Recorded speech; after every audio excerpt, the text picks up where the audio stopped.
We break camp with 10 outfielders this season. Do you expect another Mercado to come up out of nowhere like last year? Yeah, I don't know about that, JT. No, I really don't. I don't. Now Daniel Johnson's a kid that had a good year last year in the minors. We saw a lot of him. In fact, most people talked about him more so than Jeffrey Rodriguez as what you got from Washington for Yan Gomes. So, I mean, he's got a chance, I think, at some point this year to help this club. So maybe to your point, that could be it. Otherwise, we know most of these guys. Mercado and Luplo, I think, are going to be there.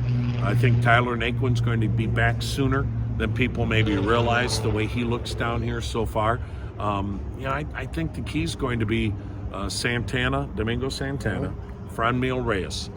Can you play them in the outfield and not be hurt defensively? And, I don't think you'll see both of them in the outfield at the same time. I think you'd see one DHing and one in the outfield. I think then that means I wouldn't be surprised to see us carry 5 on the major league roster from a defensive replacement standpoint, like late in the game, if Santana or Reyes are taken out for defensive purposes. But as far as young outfield, I know this sounds goofy because we've heard of him. I'm waiting to see if Bradley Zimmer can get back and be a factor. I mean, it's been a while since he's been healthy, and it's been a while since he's been productive. And gosh darn it, you forget how good it looked like he was going to be. And all of a sudden it's like, oh yeah, that's right, they still have Bradley Zimmer. The elephant in the room, it's been talked about all offseason, is Francisco Lindor's future with the team. They control him for 2 more years, Hammy. It's not like, this has to happen now. But still, it's been talked about because there were the trade rumors, and the Indians, if they are going to trade him, want to maximize his value. Yeah. But, this is a guy that could maybe help you, got you to 1 World Series with help from his teammates, but could help you get to another one and maybe win one. How do you think this season plays out, and will it be a distraction if they don't get anything done by the time we're done here in spring training? No, I really don't think so, Kenny. I think the only time it could be a distraction is if you had a worst case scenario and the ball club was devastated by injuries again, and you just had one of those years. Okay. And then all of a sudden it's the trading deadline, and now these rumors start up again. But if the Indians are in the hunt, and I think everyone expects them to be in the hunt, you're not trading Frankie Lindor at the deadline, because with Frankie Lindor and health, you've got a chance to play in October. If you have a chance to play in October, you have a chance to play in the World Series. I mean, we've said that how many times? Just get in and let's see what happens. So I don't think it's been a distraction. I don't think it'll be a distraction. I think Frankie has handled it incredibly well for somebody who's never had to go through this before. I just think that's his personality and his makeup. And my point to people would be, hey, to your point, Kenny, you have him for 2 more years. Right. I think we as a society or a fan base get so caught up in, well, what's going to happen in 2 years? Well, who knows if any of us is here in 2 years? Right. So let's enjoy the present. And right now, he's, in my mind, one of the 3 best all-around players in all of baseball. If you have him, and with the other talent around him, you've got a chance to play in October. So let's see where this thing goes. Let's talk about some of the new faces, especially at second base. It's my first year here with no Jason Kipnis. What can you tell us so far about Cesar Hernandez? Well, you know what? Just watching him, JT, he's a good player. Now, we haven't seen him in games yet because we only had one, right? And he didn't play in the ball game that we broadcast on Sunday. Excuse me. But, he's a switch hitter. He's a good second baseman. He's just kind of one of those, I don't know if blue collar is the right term, but he just kind of does it all. He can run some, he can hit for some power. I mean, again, the fact that he's a switch hitter. Guys, we have a starting infield of 4 switch hitters. Wow. I've never seen that before in Santana, Hernandez, Lindor, Ramirez. Wow. I think the other thing, too, you have the stability now of knowing, look, Jose Ramirez is your third baseman. End of story. He's not getting moved to second. There's not going to be that in the middle of the year, do you move him? He's third baseman. How much is that going to help him? I think it does. He wanted that. Right? Yeah. He was like, hey, look, I'm willing to do what's ever best, but let me know what you want, and that's my position. And I think his body is such now, he's got more of a body for third. He's like everybody. He's developed. He's filled out. He's a third baseman. I think Hernandez is going to be really good. I miss Kip too. I mean, I miss the person that Jason Kipnis was. But I think what you need now is health. And we saw, guys, how important it is. You just can't keep having injuries. Not to say that it won't happen with Cesar, but he's younger, and I think he's really going to be a good fit. All right, I want to go back to the outfield, Hammy. 10 guys for three starting spots and then 2 backup spots, probably. Ideally, if you're Tito, what are you hoping that starting outfield looks like out of spring training, not factoring in Tyler Naquin and when he might return? Oh, I think ideally it would be Bell in left, Lofton in center, and Ramirez in I think Tito would take that. You know what? I think it's Mercado in center. Right. Although Delano DeShields can really play center, his problem's been he's never hit a lot. Right. But I think it's Jordan Luplow in left. Okay. I think it's Oscar Mercado in center, and then some combination in right field of be it Santana, be it Franmil Reyes. Again, I think Tyler Naquin's going to be a factor here sooner rather than later. And I think you have Delano DeShields and Greg Allen, kind of guys that can fill out all over. And but I don't know, to be honest, Ken, that you're going to see everyday players except Oscar Mercado in this outfield. Now, we will, though, see Reyes in the lineup every day, right? Is it just a matter of DH and outfield? So that you can't take that powerful bat out of the lineup. Excuse me. No, you can't, Kenny. And I mean, he had 38 homers last combined, year, guys. Yeah, and a lot of those in the pitcher's park that is Petco. And let's also not forget, excuse me, he also played in pitcher's parks in San Francisco and Los Angeles. Right. So that division's made for pitching. I think the thing that's going to be interesting this camp, we haven't seen it yet.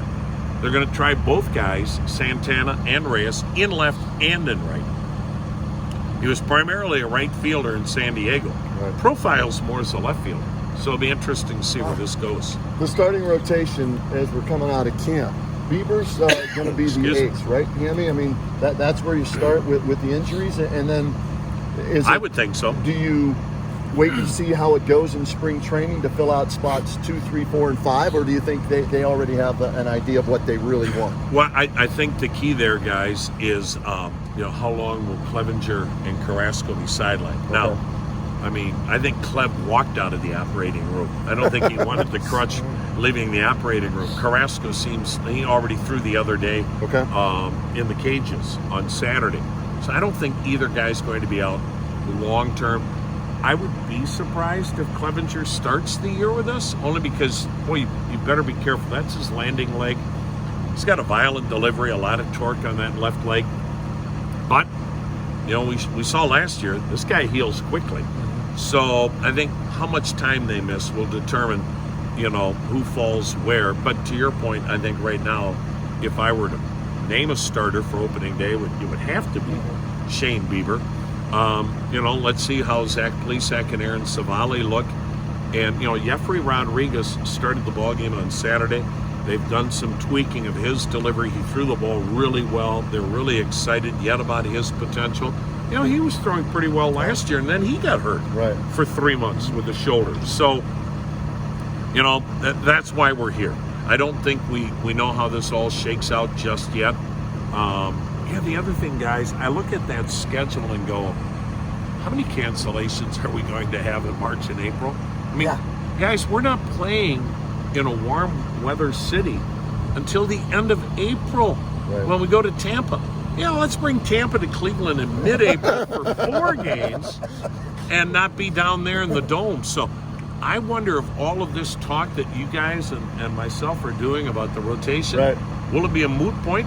Are we going to deal with a plethora of cancellations? I don't know. The word of the day by Tom Hamilton, plethora, and we will use that today on the Kenny and JT show, no doubt. Hammy, we appreciate your time. Couple more things. Bullpen. Last year, a lot of soft throwers. Not this year. Yeah, I mean, compared to this year, it's night and day, isn't it? With Clase and who's the other big kid? Well, Karen Check and James Hoyt. Yep. Guys, wait till you see that bullpen physically. We have some of the most imposing physical guys. They're all 6'5", 6'6". And, hey, you can't teach size. You can't teach upper 90s. and we have a lot more of that than we've had the last couple of years. You know, can they be consistent? Right. Can they throw strikes? How are they going to handle a bad night? That's the key for any reliever. Do you have short-term memory, or does it linger? I think Brad Hand has proven he's one of the better closers in the game. I think they'll be careful how they use him early so he doesn't have that dead arm scenario that we saw a year ago. But yeah, I'm excited about the bullpen's potential. But the one thing, guys, we've all learned in baseball, only thing predictable about a bullpen is its unpredictability from year to year. So we'll have to wait and see. All right, Henry, last thing, like we said earlier, this team last year expected to win the division coming into spring training last year. The Twins win it last year, so they're the defending champs. Is the expectation with the change that's happened from last year to this year still that this team thinks, at least in that clubhouse, they're the favorites to win? Oh, they do. I think this club's got a little chip on its shoulder. No one's talking about them. It's almost like, oh, well, the Indians are done. Not that group. You know, they've been through too much. And again, they could have easily won their 4th straight division title last year, or at least gotten into the playoffs. As we saw with Washington. What was Washington? 5 outs away from elimination, Yep. And they win the World Series after they win the wild card game. So, yeah, this ball club knows there's enough talent in there. But again, it all comes down to health, guys. They can't have another year like last year health-wise.